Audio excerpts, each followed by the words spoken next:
LPG cylinder मिलूँ 300 टंका subsidy आपन को मिलूँ कि नहीं जानापी वीडियो को लास्ट पर्यंत देखो। पूर्व आपड़ जब आम चैनल को एपर्तंत सब्सक्राइब करना एवं सब्सक्राइब कर रखु और पाखे बेल आइकन को प्रेस कर ऑल पर सिलेक्ट कर दिंतु याद्वारा जेकोसी वीडियो चैनल अपलोड हम सब प्रथम आप देखिपारे।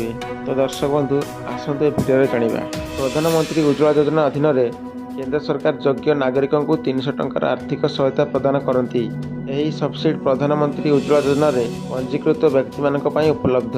पंजीकरण पर अनेक हिताधिकारी प्रायतः सब्सिडी बंटनर समय संपर्क में चिंता प्रकाश करती। ए संपर्क में सूचना एठारे पाइपर। यही सरकारी योजनार लक्ष्य प्रधानमंत्री उज्ज्वला योजना मुख्यतः महिला मानक समर्थन करने उद्दिष्ट विभिन्न प्रकार सहायता प्रदान करुछि। महिला मानक पई 300 फुल वीडियो देखा तले लिंक पर क्लिक करूँ और ये वीडियो को लाइक कर दिंतु और नुआ चैनल को सब्सक्राइब कर रखु जहाँद्वारा जेकोसी वीडियो चैनल अपलोड सब प्रथम आप देखिए।